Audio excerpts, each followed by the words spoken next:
key move that can separate an okay iron player to a really good iron player is the handle at impact.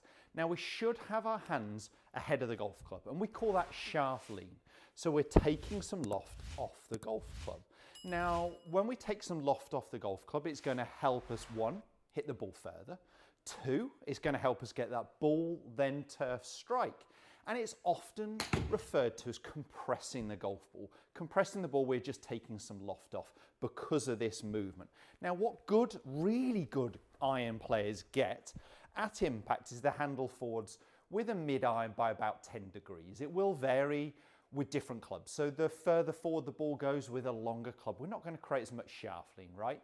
But good golfers that we tend to see have their handle forwards by about 10 degrees at impact. Now, they're not actually taking 10 degrees of loft off the golf club, but they are taking about 5 or so. So they're turning a 7 into a 6, a 6 iron into a 5 iron. What I often see with golfers who struggle with their iron strike is their handle more level at impact, sometimes even back, and actually adding some loft to the golf club. So today's video is all going to be about how do we get our handle forwards, and I'm going to share with you 2 amazing drills, real simple stuff you can do at home or on the range to develop this movement into your golf swings. Let's start with number 1, an alignment stick up the side of the club. Now I've actually got one here that's onto the top of the grip. Just makes it a little bit easier, but just an alignment stick up the side of the golf club. So it's going to go underneath our lead armpit. That's our one closest to the target, and just then grip as well as we can. If you are holding an alignment stick, maybe even just tape it to the grip itself to make it a little bit easier. And I want you to do some little quarter swings. And what we're looking for is this cane here to hit me, but it's actually going to be hitting me just after impact. So I don't want it to be hitting me at impact here. I want to try and develop a position where my handle is more forwards at impact. Again, this is going to flick and it is going to hit you. And I'd start with some little sort of half swings, punchy swings. Let me just demonstrate this first of all. So this won't fly all the way to the green. I've gone down a club and I'm only going to be doing a half swing. But let's just try and work on a delivery position where the cane doesn't hit me until post-impact.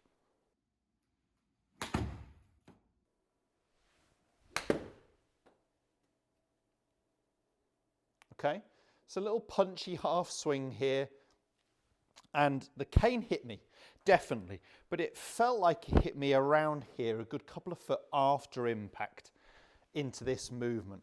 And it is key that as we make that move, we allow our body to rotate and start to extend through the golf ball as well. We're not staying down and stuck and still.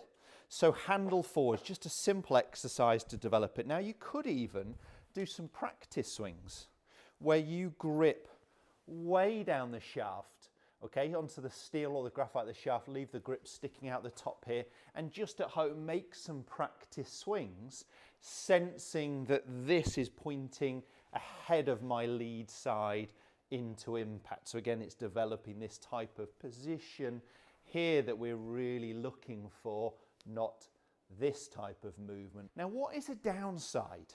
Well, if I push my hands further forwards and I don't change anything else, we may end up leaving that club face open. So for me as a right-handed golfer, aiming more out to the right of the target. So when we're actually getting our handle forwards, we do need to make sure that we're starting to get this movement also happening through impact. Can you see that this forearm here is starting to rotate this way? My glove logo is starting to feel like it's pointing towards the target. So I'm going to show you an exercise just using a driving range tee that's going to go down my glove here. So I have got here a tee peg sticking out my glove. Now that could just be a normal tee, but it makes it a little bit clearer perhaps for video showing a big driving range tee. And if you're on the range, there'll probably be some rubber golf tees hanging around that you could just pinch one to practice with. So hands forwards, great. But hands forwards alone, can you start to see where that's pointing? Right? High, right of target. So what I want to try and get is this movement into impact, where not only am my handle forwards, but I'm starting to actually get the T-peg pointing a little bit more down my target line by the time I come into impact. Now I may actually just do that with this. I'm sort of multitasking for a second. So I've got the cane up the side of the club and the T-peg in the end of the glove. And again, the cane hit me, but it hit me late. And again, I got that sense that my forearm and wrist was starting to rotate. And that finish position tells me a lot. So if I get to this quarter finish position here, and I'm actually getting the toe of the golf club pretty well straight up in the air, that's a great position to start to be in. So we're not looking for handle forwards and the club face here very open. We're looking for some rotation. Now that's not just hands. That is hands and body in that release position working together to close that club face down. So the club face is opening the whole of the backswing, closing the whole of the downswing. We want it to be square by impact. But just shoving our hands forwards may have the effect, as I said, of meaning you've got a little less time to square that club face. And that's why I then do some exercises just working with the T-peg. So let's see if I can feel that in a fuller move. So getting my handle forwards and starting to feel like I can rotate that T-peg to point a little bit more down the target line. Actually, I'm just going to do like a sort of half three-quarter swing, punch it. Yeah, that felt great. So it's not going to get to the green. Not a million miles off, to be fair.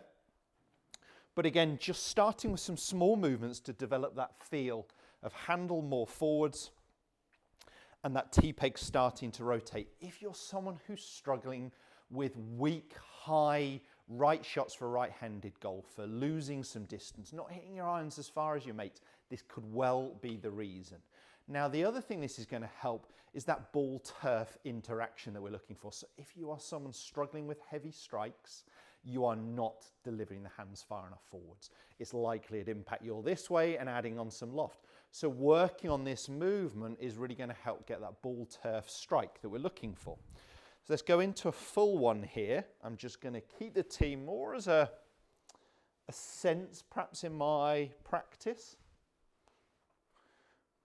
Let's see if I can hit the green.